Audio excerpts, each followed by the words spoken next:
Assalamu alaikum wa rahmatullahi wa barakatuh. Innal hamdalillah nahmaduhu wa nasta'inuhu wa nastaghfiruh wa na'udhu billahi ta'ala min shururi anfusina wa min sayyiati a'malina. Man yahdihillahu fala mudilla lahu wa man yudlil falan tajida lahu waliyyan murshida. Amma ba'd. Baada ya kumshukuru Mwenyezi Mungu Subhanahu wa Ta'ala na kumtakia ziada za rehma bwana mtume Muhammad sallallahu alayhi wasallam, ndugu zangu Waislamu na hata wale ambao wasiokuwa Waislamu, leo biidhnillahi ta'ala tumekuja tena katika vipindi vyetu vya adhkar na dua, na tumekuja na somo moja zuri sana. Kama utalifuatilia kuanzia mwanzo mpaka mwisho, basi na imani kuna faida kubwa sana siku leo unakwenda kuipata biidhnillahi ta'ala kwa yule ambaye atakwenda na mimi sambamba kuanzia mwanzo mpaka mwisho wa darasa hili. Leo tunakwenda kuangalia alama 5. Tunakwenda kuangalia ndoto 5 ambazo hizi kama utakuwa umeziota, basi tambua naelewa kwamba upo karibu sana kurogwa. Yaani ukiota ndoto hizi 5, basi tambua upo karibu kabisa kurogwa. Kwa jihadhari na chukua tahadhari pindi utakapoziona ndoto hizi 5. Haraka sana fanya dua za daful bala ili Mwenyezi Mungu Subhanahu wa Ta'ala akuepushe na balaa, akuepushe na janga ambalo kwamba linakuja kufika muda si mrefu biidhnillah ta'ala. Lakini tuelewane kitu kimoja hapa. Sharti ya hizi ndoto lazima ziwe zinajirudia. Kama utakuwa umeziota mara moja na hazijarudia tena, basi hizo za kawaida na wala hazina maana yoyote kwako. Ina maana kwamba sio katika zile ambazo tunasema hizi zinabashiri kwamba wewe utarogwa hivi karibuni, la. Lakini ikiwa hizi 5 katika unapoziota lakini zikawa zinajirudia, basi tambua naelewa kwamba wewe muda wote, ndugu yangu katika imani, ni mtu mwenye kurogwa. Kwa hiyo inshallah tunde nikazieleze hizi alama 5 kuanzia mwanzo mpaka mwisho, na nikuombe video hii share kwa watu wengine ili ujumbe huu waweze kupata na watu wengine. Lakini vile vile usisahau kusubscribe channel yetu ili mradi kwamba uwe wa mwanzo kuzipata darasa zetu kila wakati tutapokuwa tunazileta biidhnillah ta'ala.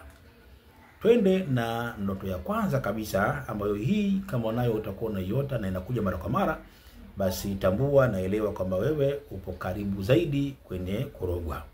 Ya kwanza ni ru'yatul maqabir fil manami. Ni mtu mara kwa mara na zikawa zinajirudia sana ndoto za mtu kuota yuko makaburini. Yaani ukawa unaota na zikawa zinajirudia mara kwa mara ndoto za mtu kuota hali ya kuwa yuko makaburini. Basi hizi kama unazo, ndugu yangu katika imani, tambua naelewa kwamba wewe upo karibu sana na kufanyiwa sihiri, kufanyiwa uchawi. Kwa hiyo haraka kama zinakujia mara kwa mara, basi lengo letu tunakufahamisha kwamba uchukue hatua, na ikiwezekana basi ufanye dua za daful bala ili Mwenyezi Mungu Subhanahu wa Ta'ala akukinge na ubaya. Ufanye dua za daful bala wal waba ili mali Mwenyezi Mungu Subhanahu wa Ta'ala akukinge na hayo mabalaa. Hiyo ni ya kwanza katika zile 5 ambazo leo tunakwenda kuzieleza biidhnillahi ta'ala. Ndoto ya pili katika zile 5, ru'yatud dam ala jasadi fil manam.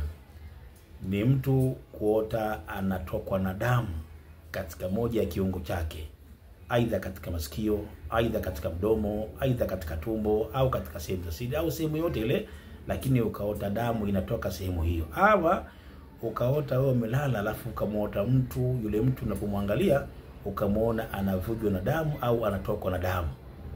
Ndoto kama hiyo kiota na ikawa inajirudia mara kwa mara, basi tambua, elewa ndugu yangu katika imani, na wewe ni miongoni katika watu ambao tayari wanakaribiwa kufanyiwa sihiri au kufanyiwa uchawi.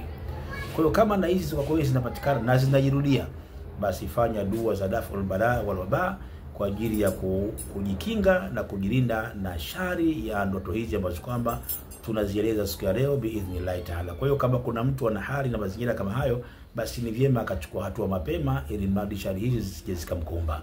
Hiyo ni ya pili katika zile 5 ambazo leo tunakwenda kuzieleza. Na niwaombe wale ndugu zetu ambao mpo kwenye grupu letu la dua, hasa kwa wale watu wa nje ya nchi ambao mpo katika grupu letu la dua, hizi nitaziletea dua zake katika grupu mle, ili mradi kwamba muweze kuzifahamu na muweze kuzijua dua za mtu ambaye anakuwa na hali kama hii au mwenye kuota ndoto kama hii.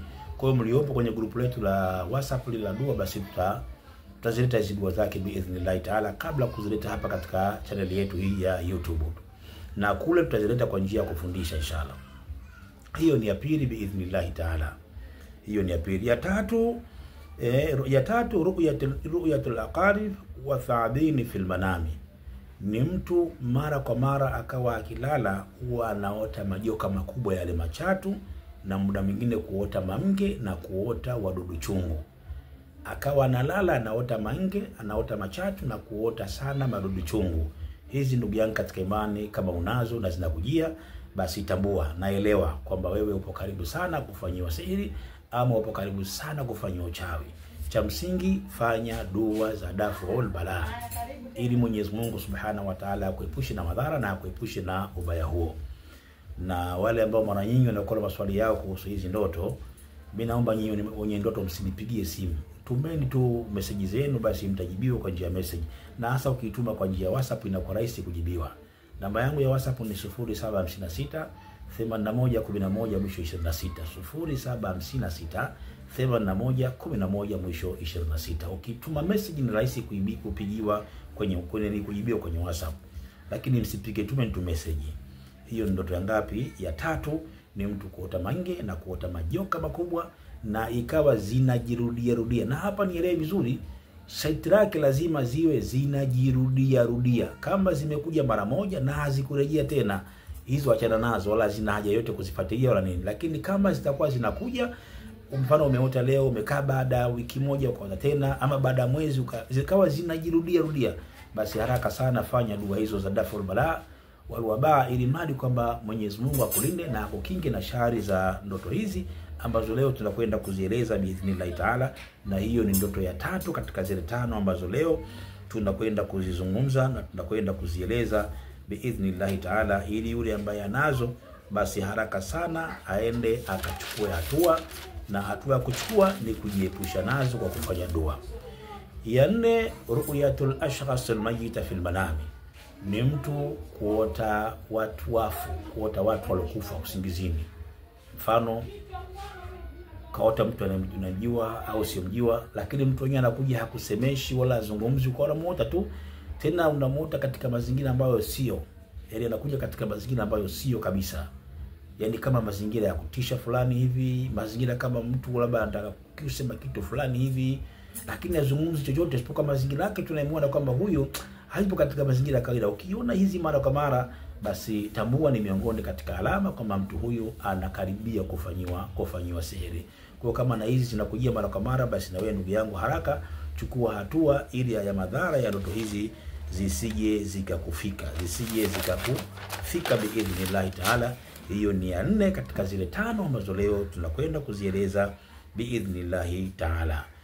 Ndoto ya tano na ya mwisho ni hii hapa, ru'yatul aklabi wal hayawanati fil manam. Ni ndoto ya kuota mambwa na kuota wanyama katika usingizi, na hasa wale wanyama ambao wakali, mfano wanyama kama simba, kama mbwa mwitu. Mara nyingi wanaota na wanakukimbiza wale. Hizi zikiwa zinakujia mara kwa mara katika usingizi, kuota masimba, mbwa mwitu haya, machui, wale wakali wale wanakukimbiza katika usingizi, na ikawa zinajirudia mara kwa mara, basi haraka nenda kafanye dua za daf'ul bala, ili Mwenyezi Mungu Subhanahu wa Ta'ala akukinge na uadui na akukinge na sihiri ambayo inakwenda kukufika biidhnillah taala. Kwa hiyo hizi ni tano ambazo leo tumezieleza. Mtu yoyote, awe mwanamume awe mwanamke, awe Muislamu awe Mkristo, kama atakuwa anaziona hizi, basi haraka sana afanye dua za daf'ul bala, ili Mwenyezi Mungu amkinge na amlinde na yale ambayo kwamba yanaweza kumfika biidhnillah taala kwa uwezo wake Mwenyezi Mungu Subhanahu wa Ta'ala. Kwa leo tunaishia hapa, tukutane kwenye kipindi kijacho na katika darasa lingine lijalo la tafsiri al-ahlam, tafsiri za ndoto, ili mradi tunaelezana hizi kwa mtu ambaye atakayokuwa zinamkuta, basi aweze kujisaidia ama aweze ajue jinsi gani atafanya biidhnillah taala. Baada ya kusema hayo, niseme tu wabillahi tawfiq Wassalamu alaikum wa rahmatullahi wa barakatuh.